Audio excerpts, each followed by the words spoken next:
Thank you all for being here. On behalf of the planning committee for the one-day conference, we're excited for everyone to be here in person this year and go through a really nice day full of professional development, really cool presentations, and just get to know and see some of the other student affairs professionals that work at our school. We're excited to have you all here today. And all of us here in person who could join us, and all of us here on the stream, welcome. Thank you for coming. I'm Avery Gomez. I am the manager of ResTech here at NIU and Housing Residential Services. I am also part of the planning committee here, and I'd like to also my co-host. My name is Alex Astiasaran. I am a graduate hall director here working for Housing and Residential Services, and we are representing the committee, the one-day planning committee, talking to you all. And as you walked in, you should have scanned a QR code to check in. If you did not do that on your way out, please scan that QR code so that we just know who's in the room and who is attending today's conference. After our keynote speech here today this morning, we will be going to the sessions later. They will be on the second floor. If you have any issues with getting to the different rooms for the different sessions, we have some people from the reservations here to help us out and lead you if you get lost. We want to start off by thanking everyone who submitted a program for today's conference. Could all please, program presenters, please stand up and be recognized?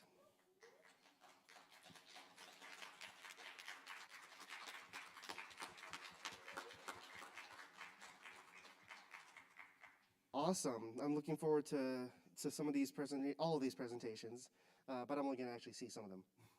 And then could all the recognizing the planning committee, could y'all please wave your hand and so everyone knows who we are.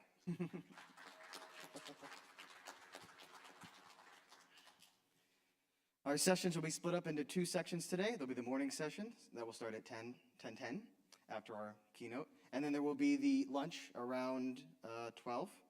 And then the second half of sessions will begin at around 1 o'clock, and then we will continue from there. If you would like to, you can pre-order your lunch from the Husky Grill or wherever you'd like to get it. If you brought your own lunch, that's also great. But if you want to pre-order it, after 11 a.m., Grubhub will be around to, well, it's on your phone. But Grubhub will be around to pre-order your meals, so that way you can get it real nice and quick, and you don't have to wait for it, and then you can get straight back to sessions right afterwards. We want to encourage all conference attendees to eat together over in the grill den area and interact with one another during the lunch break. A couple schedule updates.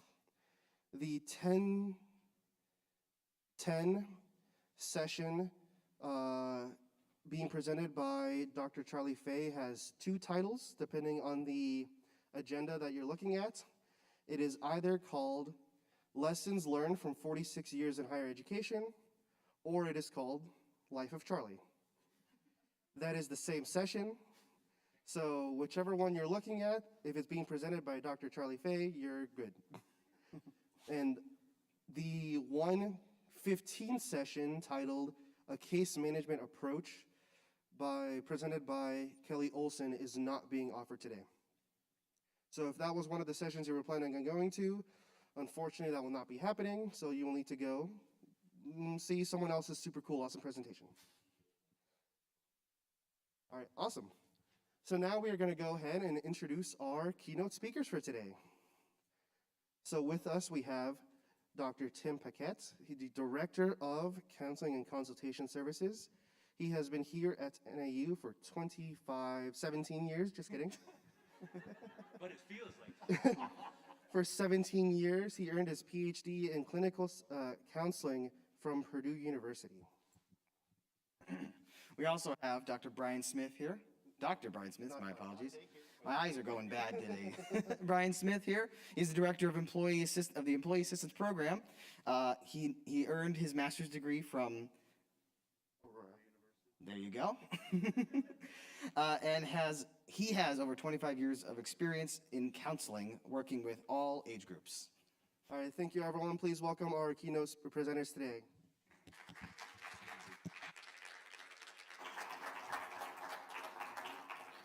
So Dr. Fay does not have multiple personalities. It's the same.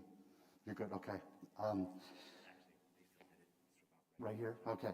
We're trying to find so for those of you that would remember Phil Donahue, right? We're trying to see how far, thank you, how far we can interact with the cameras. So Tim and I would like to make this as interactive as possible. So throughout some of the slides we'll show, there'll be some questions that we'll pose, but we welcome you to throw anything out, your own experiences or thoughts.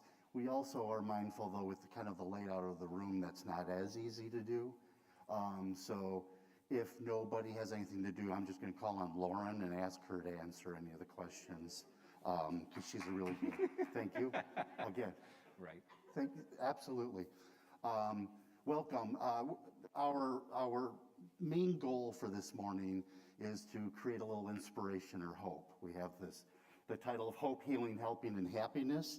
We're going to hit on some slides and just a couple of tips, but also part of our goal is to help maybe give some nuggets that you can take from here in the work that you do. Our responsibility is to kind of help support it. I was going to say inspire, but that seems a little too much pressure. Maybe Doctor can do so, but I'll defer to Tim then to kind of start from here. Thanks. Shout out to Brian, who did fantastic alliteration, didn't he, with our presentation title? The 4 H's. If maybe there's anything you take with you today, you take the 4 H's with you. That's really nice. So, why don't we start with our current circumstances? Seems like a good place to start.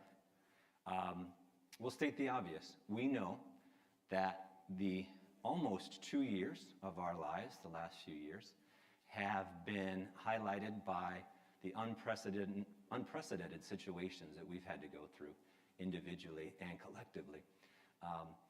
And it hasn't just been a worldwide COVID-19 pandemic. We can add social justice and injustice existing before the pandemic, but certainly another layer of what we've been experiencing. Political divisiveness and challenge at almost every turn. Maybe people being more angry, aggressive, less patient with each other overall. Again, we could say that these are things that we know existed before the last 2 years. But if we think about where we've been over the last 2 years, it makes sense then that we know that individually and collectively we are feeling different ways. We've gone through different challenging experiences. And one thing that we wanted to highlight as we get started today is that in our line of work and what we do to help serve students and help support students and help retain students and move students towards graduation the best we can, because we know how important that is, we tend to talk a lot about the students and the students' concerns and the students' issues and the increasing student mental health concerns and the crisis over mental health and the crisis over this and the crisis over that. I don't know about anybody in this room, but I felt that too. It's important that we look in the mirror, that we're not just saying these are the students' issues, because we know these are things that we've experienced as well. And especially if we're trying to help students and help others and support our colleagues and friends and coworkers, we've got to acknowledge where we are. We've got to acknowledge how we're feeling. We've got to acknowledge what we're struggling with. And this is part of what we want to highlight today. We're looking in the mirror. We're looking at ourselves, because we know that if we're going to be able to help others, we have to first focus on us. One of the greatest gifts of being a therapist is listening to an individual story. There's nothing greater than to be a part of somebody's life path and hearing the events that have impacted them. The biggest dilemma, I would never assume that I understand how the last 2 years have impacted you, nor could you assume with my own path. And I think that's important for each one of us. We all have our own, we can put up all kinds of words like we talked about in terms of the pandemic over time. Some people have found benefits, some people have found strife and stress. We know from a mental health standpoint, right, anything that anybody had walking into the pandemic became louder and greater during the pandemic. And part of, I think, self-care, Tim and I were just talking about that before we started this morning, is self-knowledge or self-awareness, but also being able to find safe spaces to share our stories too, especially with people who can hear us and affirm us. It's the greatest gift of the work we get to do. So I think what we were wondering is, we don't know your story, but if you wanted to share, like what one or two words, because that even can't properly capture the experience. But if you think about where you're at today, and as we move forward today, any words you think that kind of captures where you're at or what the experience has been like? Totally unfair, right? How do you capture it in one or two words? But we're going to ask anyway. If you don't, anybody have a thought on that, a word or two? I think of surreal, yes.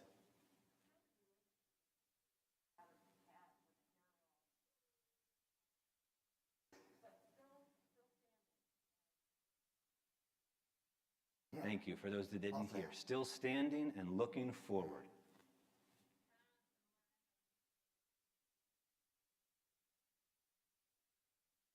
Yeah. Thanks, Sarah. Resilience. I would say both exhausted and energized. Exhausted and energized. Fantastic. Right, the duality, right? Sometimes every hour. Others?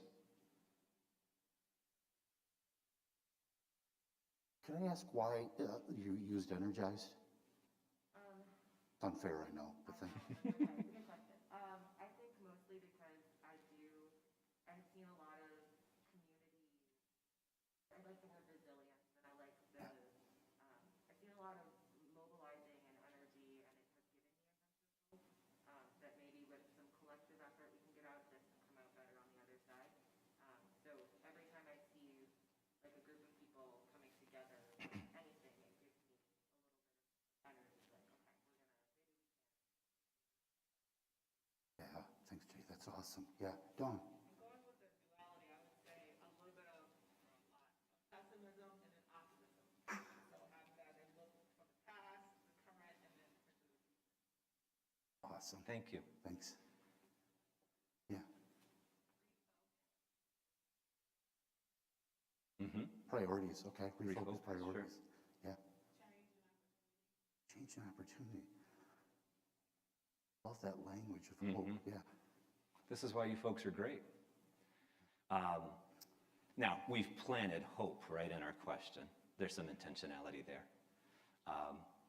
We also know, as mental health professionals, that hope might be the most important thing for people to be able to hold on to during challenging and difficult times. As therapists, we wouldn't do the job we do if we didn't think there was hope, if we didn't think there was potential for change. But what we hear from each other is the acknowledgement of what's been hard and what continues to be hard and what will continue to be hard and challenging, especially when we look at all the factors that impact us, not just our work. But listen to the positive messages in there. Listen to the opportunities that are presenting themselves. I think, at the risk of repeating myself already, that's so important on an individual level that each of us is doing that self-reflection to say, where are we? How am I really feeling? Good, bad, in between? And how am I helping other people do that too? Not just students, yes, students, but friends and colleagues and family members. We're going to talk more about those details in a bit, but thank you so much for sharing. And it strikes me, personally, to hear positivity weaved in to what you have been sharing.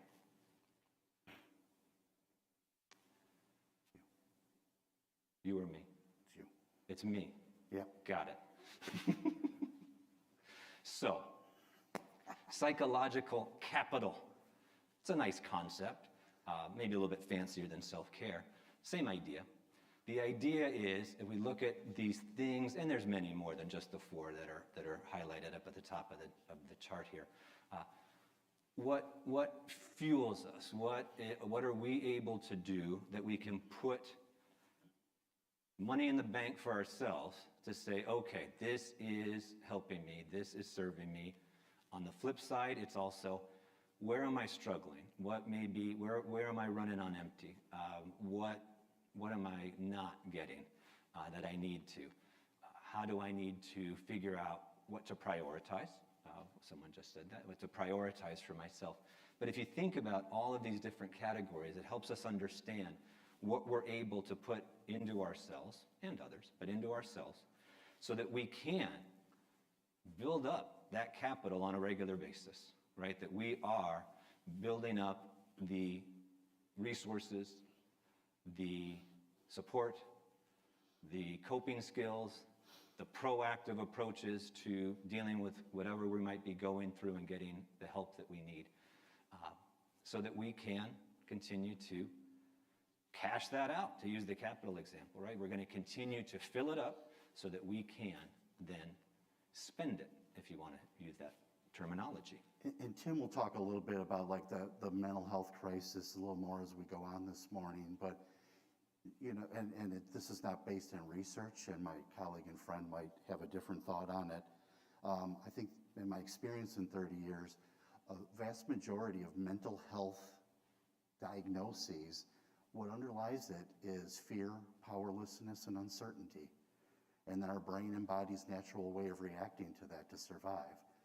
Hope, in part, and these elements and others are part of that process by which we have kind of power over our existence in a good way, too. And it's also what we do to inspire the people that we serve. And again, the plug for the Employee Assistance Program, we're a staff of 5. Our responsibility is to you and your family in terms of your well-being, from a counseling or a training or a consulting, or you just want to talk something through. Because to make sense of it is part of what I think creates that hope, and that's part of what creates resilience and optimism, and some excitement, hopefully, as we turn the corner, so to speak, hopefully. Go ahead. Also then for some, one of the cool things, like sometimes I'll ask somebody, like in their darkest moment of despair, like what was that voice? What was that mantra that they have? And it's a neat part of any relationship, right? So you're not obligated to share it, but I wonder what that mantra is for you. What is it that you do to coach and encourage yourself, either in these past 2 years, before, and then moving forward? And it's something important for us to upload, right? Especially in those toughest moments as human beings, whatever that is that pushes us through, that creates that hope for tomorrow. Anybody have you're not obligated to share it, but does anybody have a thought on how they coach themselves? Yeah. I always tell myself to give myself grace, and more so to give myself the grace that I give to others. Wow, nice. Excellent. Grace to yourself in the same way that you show it to other people. And isn't that the truth? That we're usually, we're harder on ourselves maybe than anyone else. Yeah. Thank you. You would never talk to another human being like you talk to yourselves. Yeah. My personal mantra is Nice. I am perfectly designed. Nice. Love it. I think there was a hand in the back. Maybe? No? I was seeing things. No. Mine, one of my, very simple, but from my grandma, embedded for a long, long time before she passed away. This too shall pass. Helps put things in perspective, especially in those moments where it's, Yeah. how could all of these things be happening at once? Yeah. Mine came from my mom, who would always say, be brave, Brian Andrew, all the time. And so it's always in that back, kind of pushing you through. And we're not trying to minimize the challenges. We know that there's also thoughts in our head say, and why do I do this job? And do I want to go to work today? And that's just work. What about in our personal lives, the things that might impact us, the negative voices that we hear, the absolute legitimate challenges that we face? We're highlighting, though, of course, that if we're talking about trying to face our own challenges and cope the best we can, being able to focus on this idea of hope, of self-efficacy, and of a mantra that helps us. This is how we help ourselves. One quick thought I'd add too, Tim was talking about the negative voices inside. We also have them sometimes around us, right? People are pedaling as fast as they can. But sometimes some stuff comes out and comes across too, and that makes the environment pretty hard to be it out in that world or in this world as well. We just wanted to mention this really quickly and maybe say a little bit about the trauma that certain people have been experiencing over the last few years and before, all those intersecting layers that we've talked about already. But we were highlighting Dr. Gudrun's presentation for later because she's going to be talking about the student impact from the student surveys and getting into more of what have students' experience has been over the last few years. We also know that some of our other colleagues today are going to talk about wellness perspectives and mindfulness. We know that there's going to be more talk about self-care. Not an accident, right? That these are the presentations to focus on today. A word about trauma is, you can see, and we know this. We know this from research. We know this from our own experiences. You don't have to be a mental health professional to know how different students and other people in our lives can be more significant, and us, can be more significantly impacted by trauma. And when you see all of the different things that can result from going through a more traumatic experience, it is critical, it is serious, it is important for people to be able to get the help and support that they need, often professional, to address the significant impact that trauma, smaller traumas, bigger traumas, and everywhere in between, can have on people. At the risk of putting out maybe a slightly unpopular opinion, I will say though, from my experience working at counseling and consultation services for many years, what I hear more and more is that it's all trauma and that it's all crisis. So I want to be very clear to say, of course, we know that students and others have experienced significant trauma before the pandemic, during, and it will happen after. We know that there are certain students who have more significant concerns and are in crisis. I'm not trying to minimize that in any way, shape, or form.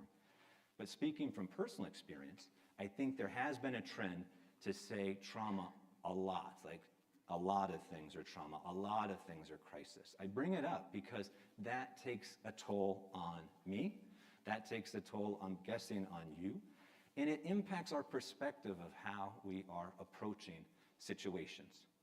And it's important to acknowledge when something is a trauma or a crisis. It's also important to know when it's not, and to not continue to feel like it's this overwhelming narrative of crisis and trauma all the time. It also then starts to feel, for me a little bit, I don't know about you, that it's out of our control, that there's really nothing we can do about it. And I just offer that as maybe a point of reflection to say, I don't know if that's you individually, I don't know if that's maybe the conversations with coworkers, I don't know if that's the conversation with your department. I think you hear my message. I'm not minimizing that these concerns exist. But is that part of what's happening? And if it is, then maybe it's important to talk that through. Maybe it's important to acknowledge that, yes, we will support and help people and help ourselves when these situations are more significant, but it probably doesn't help to say this is everything that we're seeing. This is all of what's going on right now. Because we also know that that's not true. That helps us. Because living with trauma, right, is one of the more treatable experiences with a human being. One of the most treatable of all, like mental health or human difficulties. I think it also rips people off who've done a ton of great work in their life to live with the experiences that they've gone through when we talk about this in a way. And it's fear-driven, right? It's human. It's normal. We'll talk about this crisis, right, that exists because we get afraid. We fear it's outside of our control, when it's still always the same elements, including starting with safety, just basic safety that we can give to one another. Thanks, Brian.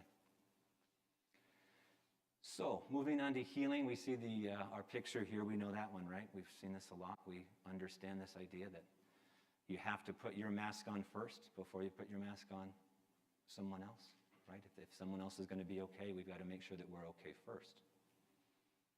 That's what I just said.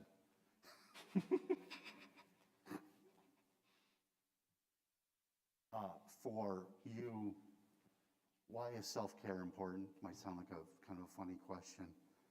I think it's also something that's really hopefully developed for us over these 2 years is a different view about self-care. There are so many things ascribed, I think, to us about what self-care is or coping is or what we should have done.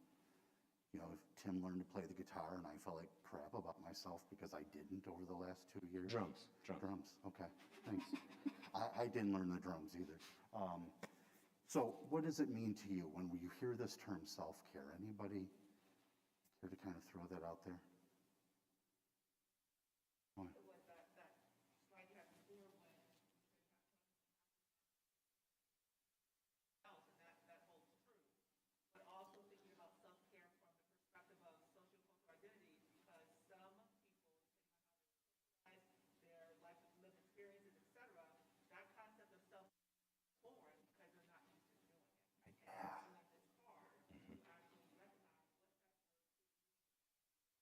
love that. And how do you personally define that in light of other definitions and things that are kind of thrown our way? Or And it's simple, for me, simply, that this is something I'm learning to try to do more of because, given presentations and talks I give to my students and even to my colleagues, I feel somewhat hypocritical when I try to say self-care is looking out for number one. Because Yeah. if you don't look out for yourself, how can you expect to really, help somebody else? And so for me, it's still an evolving process, but essentially, being okay with looking out for number one and not feeling that you're being selfish, that you're and feel a certain way about it because you have to. Otherwise, if you don't, who's going to look after you? Thank you. love that. Yep. It's almost your responsibility, right? In some respects, if we're really going to be able to serve. And how we define self-care, obviously we talk about, wrote that it's an individualized experience. I was doing a self-care training and this one individual said, well, I spend so much time volunteering and doing for other people, I don't have time to take care of myself, they said. And so I asked, well, what's your experience of that? Well, I love doing it. I just love being with people and I love taking care of people. And I said, what if that is your self-care? What if that's your version of self-care? Because it doesn't mean we have to walk on a treadmill or go skiing, or I'll kind of defer to you, Tim. Yeah.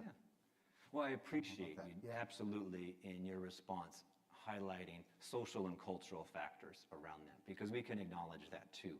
I think what has happened with the self-care industry, which because now it seems like it's an industry, is it's gotten further away from what that really means to kind of a marketing about here's how you do self-care. And if you're not doing these certain things, then you're not doing self-care. It can start to feel like a bit of a privileged kind of a situation, right? So self-care is taking the vacation to the Caribbean. Self-care is being able to get the massage. It's those kind of things that might involve money or stuff or whatever it might be, rather than truly what we're trying to advocate for is it's really probably those smaller things that you're doing every single day to address you taking care of yourself and to not overextend yourself. And of course, we can acknowledge that there's lots of factors that impact why we individually and because of other factors might feel like we have to do more, or there's this expectation to do more, or we have to be a strong example for everybody else, and if we show any kind of weakness, then maybe we're not doing this right. Those are the kind of challenges that we can acknowledge and speak to those social, cultural factors, and still come back to a place that says, this is what I'm doing for me. It's not selfish. It's not self-indulgent. This is self-worth. This is self-advocacy. This is self-compassion. We all deserve that. We all need that. And the kicker, we all know, is there's no one else who can do it for us. They can help, but it's up to us. Now, we can get help from other people to do it, but it's up to us. A hand up, yeah. Yeah, I was going to say too, I think it's self-care in the workplace. I think it has to be a cultural change. For example, in our area, like if someone messages like, hey, I'm not feeling well, I'm just going to work from home. My response is, you have sick time, go ahead and use it. Like, so don't put that expectation that it can't wait, because the truth is, if something really happened to you in an emergency room in a hospital, it has to wait. So it's like instead of trying to push through and you're sick, normally maybe 3 days, it turns out to 2 weeks because you haven't taken the time to take care of yourself. So sometimes it might just be a supervisor or employer responsibility to say, hey, I know we have this deadline, but we can wait because you matter. At the end of the day, you have to take care of yourself, but some people need that nudge. Someone That nudge. to say, don't worry about it, we'll get through it. Yeah. Right, this is, just thinking about the sick time example, I don't know about others, but it's very sad to me that a pandemic forced us to say, we don't come to work when we're sick. This is what we did, right? Oh, well, I have a slight cough, I don't feel great, but I'll go to work today without a mask and be around other people. What you're highlighting, Natasha, is that shift in perspective too, right? It's like we're challenging those expectations. It's not selfish. It's not self-indulgent. Audre Lorde, writer, poet, black lesbian woman, has a fantastic quote from the 70s about this. She says, "Taking care of myself is not self-indulgence. It's self-preservation." And then she added this, which is powerful to think about. "It's also an act of political warfare." Meaning, we're challenging the expectations. I'm not going to let you dictate to me how I'm able to take care of myself. And if I'm going to be the best person that I can be for myself and be taking on systemic factors that impact me every single day, then self-care is not self-indulgence. It is self-preservation. And so it's important to think about it in that way. Whether you want to take the political slant or not, that's up to you. But from her perspective, that's where she was coming from. It's helpful to think about it in that way, right? We'd also say that if we know that we're getting to a place where we're overwhelmed, we're going to ask for your thoughts about this in a second. I will just challenge everyone in this room, and I do this all the time, is that if we get to the place where the tank is empty, we're not doing self-care. We're not doing it right. If we get to the place like, whew, I need a break, I'm overwhelmed, got to rewind and say, what did I miss along the way that brought me to this place? Now, sure, there are certain situations that just come up out of the blue and they're overwhelming. But if we're talking about the practice of self-care, that is something that is every single day. That's why it's so hard. Every single day, you're making different commitments about what that looks like for you. It's not, all right, I need a vacation. It's been too much. We've missed something along the way. I've missed something along the way when that happens. When my empathy tank is running on fumes, I can say, all right, I've missed some things along the way. What do I need to do differently? How do you know when things are out of balance for you? What is your body telling you? What's your voices in your head telling you? What are other people telling you? And we all have our own tells, just like you have your own self-care plan. You're your own expert. You all have your own tell on when you know you're getting a lot out of balance. You're not sleeping. You're a little more negative in your head. Whatever that behavior might be. It could be a thought, it could be experience. The key is catching the tells before we're out of fumes, like Tim was referencing. We know these things logically, but when life is creeping up on us and the amygdala is going and we're in survival mode, it's not as easy to recognize that. So sometimes we need people outside of us to check us too, to be able to say, hey, I think you're a little out of balance. But knowing that tell, anybody have a particular tell that they know that they would share? Yeah.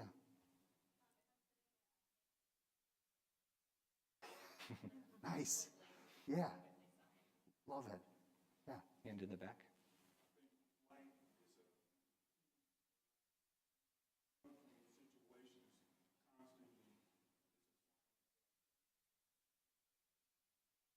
Love it. Yeah.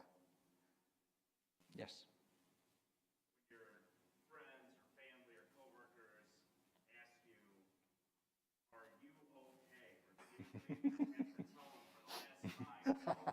Yeah. And you keep working. Mm-hmm. Yeah. Yes. Love it. I'm good. Yeah. I get really quiet.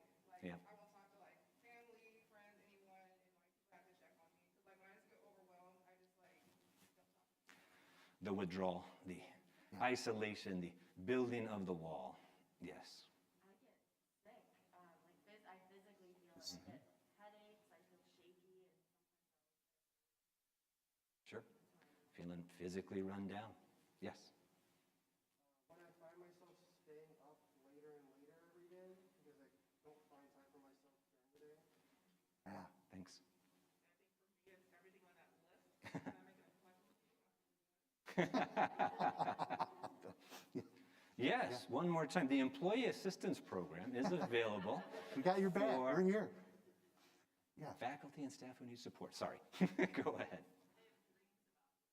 Oh, yeah. Those are nightmares. Yeah. I wanted to go back to flight, like you were pointing out, right? And we call it anxiety, but it's physiologically your body's telling you a story. There's something going on out there you're not feeling great about, you're powerless over, afraid of, or you're uncertain about. And we code it with anxiety, again, telling people, communicating that it's outside their power. So I just think that, like, recognize it's such a cool example, right? And the problem is when we give into it, it grows and it generalizes. And we think we're becoming crazy as a result of it. But it's just very human. And that's staying up later, right? Because it's my time. Nobody else owns it. But yeah, I totally. And then you feel it the next day, don't you? You feel it the next day, and so on and so forth. The snowball can start to roll down the hill. So again, I think as we hear this and we're honest with each other, we're laughing, but we maybe are crying on the inside about, we know what this feels like. We know what this feels like. The challenge that we want to leave you with today, maybe more than anything else, is that if you're waiting till you feel overwhelmed to do self-care, you're not doing it right. It's daily. It's hard. It's challenging. It's small things. It can be sometimes the accumulation of the smallest things that help. But it is self-worth, and it is self-advocacy, and it is self-love.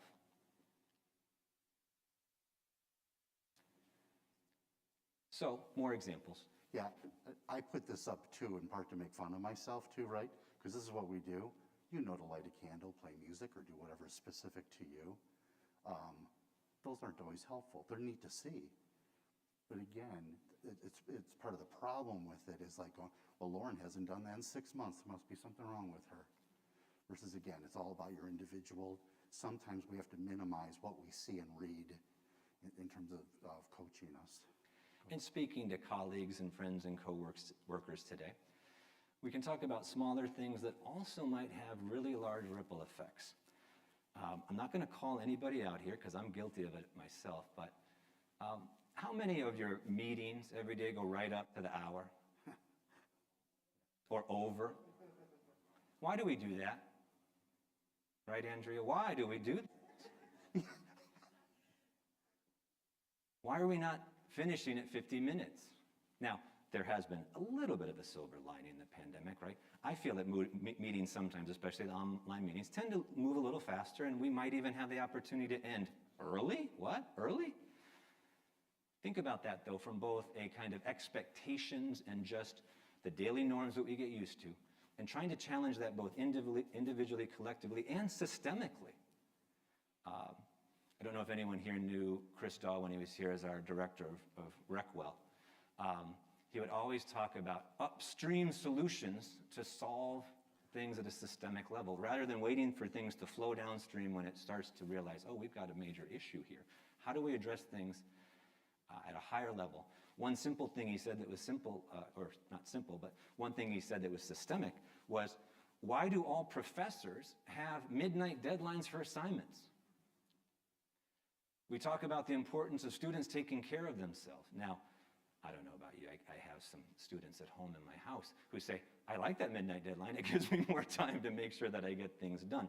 But if we're truly trying to challenge things about healthy ways of doing things, endorsing and enhancing and promoting health and wellness across the board, there probably shouldn't be midnight deadlines, right?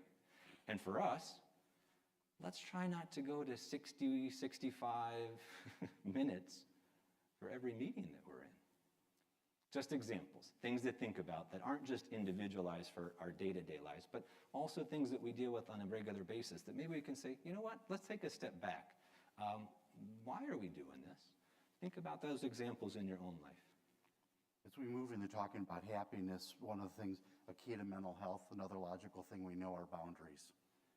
And during difficult times, when times are tough and there are less resources and less staff, I always talk to people about the people who struggle most are the people with the greatest integrity and character.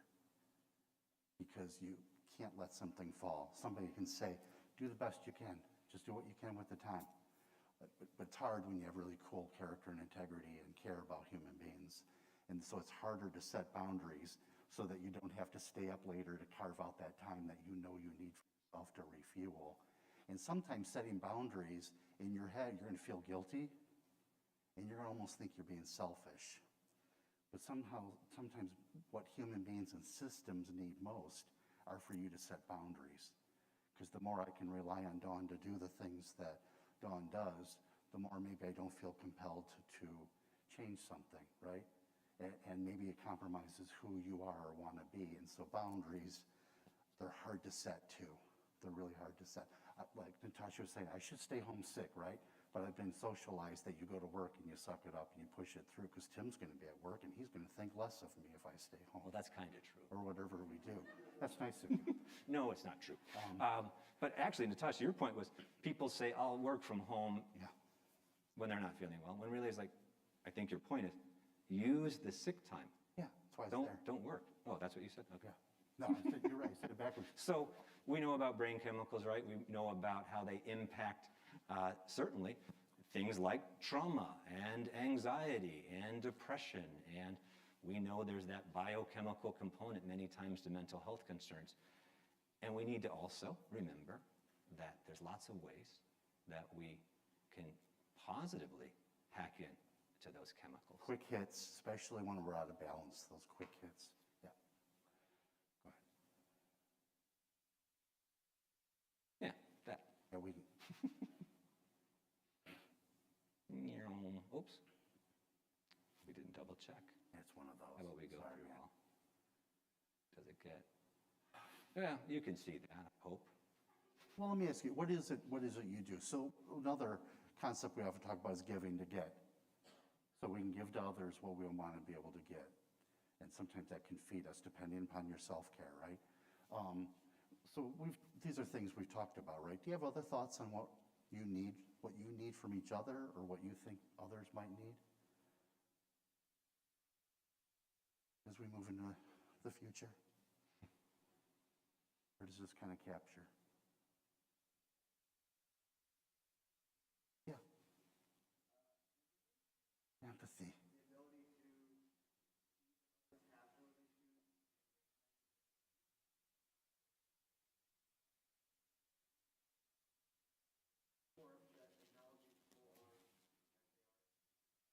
Yeah, what a great recipe. See, hear, acknowledge. Genuinely, right? Yeah, thanks. Yeah.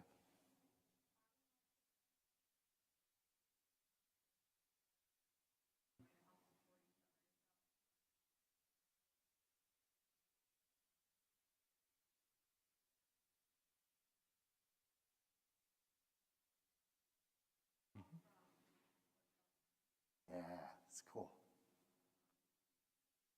Yeah. Yes. Asking your colleagues how we can help. At the end of our weekly staff meetings at the DSRC, we always end by asking how we can support each other. And I think that's been really helpful in providing that support to make sure that we're all. Just asking, Nice. checking in, empathy, paying attention to what other people are feeling. You know, not hesitating to say, hey, can we just check in for a bit? Or, hey, it looks like you're maybe having a harder time right now. And maybe taking that risk to do that check-in. The thing I also hear a lot from my coworkers, but also from students, and just as a mental health professional, is that there's two sides of this. People say, well, I don't want to tell other people how I'm feeling because I don't want to be a burden. Man, if I had a nickel for every time I heard that. I just don't want to burden other people with my problems. And my most straightforward response to that most of the time is, do you say that to other people when they come to you for support? Thanks for sharing that to me, but you really feel like a burden right now in my life. It goes back to what we said before about we want to provide to others what they provide to us. It's reciprocal. It's both ways. And we can often get in our heads about why we're not asking for help or why we're not asking for support or what we're worried about if we do that. Those are some legitimate concerns. But it usually never works the other way, right? The other thing I think that sometimes, I'm speaking generally now, that people might hesitate to check in with other people is then they feel like then it becomes their responsibility to care for the other person. And that's usually not the case. Now, I guess it depends on the situation, but it's just that simple, genuine act of supporting, of asking, of checking in that goes so far. it's ultimately up to each of us to be able to figure out what we need to do to take care of ourselves. And if we need more help, that's up to the person to make decisions to get that help. But try not to get stuck in that place of, I don't want to burden others. And I'm worried if I check in, then like now I have another responsibility to kind of be worried about that person or figure out what they need. In fact, if we're thinking that way, that might be an indication that we haven't done what we needed to do for ourselves along the way. I think also you do not need to be somebody else's mental health counselor either, be it a student or a colleague. Just the practice of, with empathy, listening and affirming and supporting. We as human beings, like Tim, we tend to know our path. And then when we say, well, what do you think you need, Tim, moving forward? They'll be able to tell us what they need. But again, caring, compassionate, cool human beings will sometimes feel that responsibility when somebody's taking a risk with you, be it a student. And that's what we're here for, too, to help with that. Anything you need. Remember those roles and boundaries, right? Roles and boundaries become another important part of what we're trying to manage every day. When Ryan and I do trainings around how we provide support to students, faculty, and staff who might be demonstrating more significant mental health concerns or who need more support, you can just provide that help and still just do your job. But the more that you go beyond your job description, the more that you go beyond your responsibility, that takes its toll. It's with good intentions. It's with a good heart. You're trying to be a helpful person. I think we all do this because we are helpers at heart. But know your limits, know your boundaries, know your roles. And that is another way to practice self-care. There was a hand? Yeah.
Sure has opened that door, hasn't it, for different ways of thinking and being. Yeah.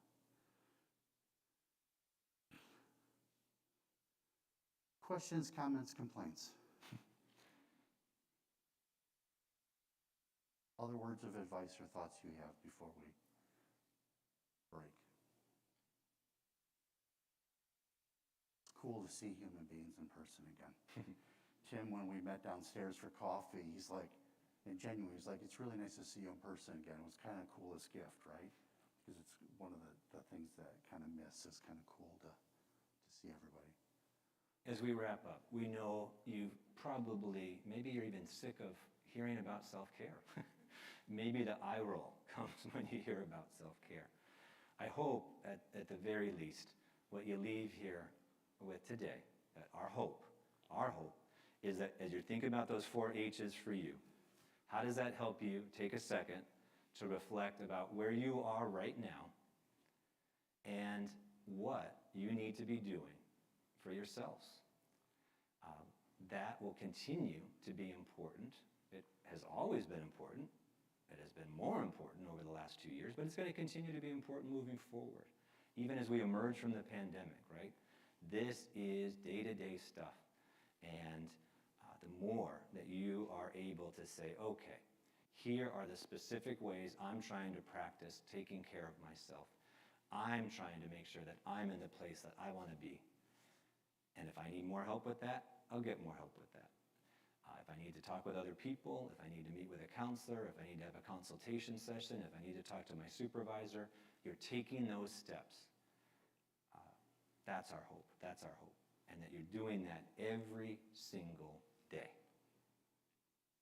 Not waiting until things are more overwhelming to say, shoot, I should have done the self-care thing.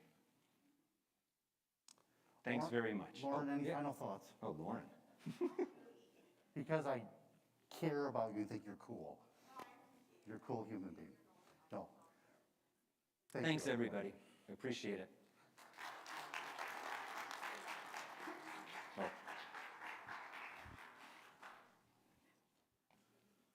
Thank you very much for that great presentation. A couple things as we depart from here and go on to our individual presentations upstairs. As a reminder, we have our wonderful leaders over there that will escort you over to the second floor. Please raise your hand. Thank you. You can follow them to get to the second floor where all the presentation rooms are going to be. Outside of the Heritage Room are several coat racks. If you want to leave your coats there during the conference, feel free to do so. Those are going to be outside of the Heritage Room.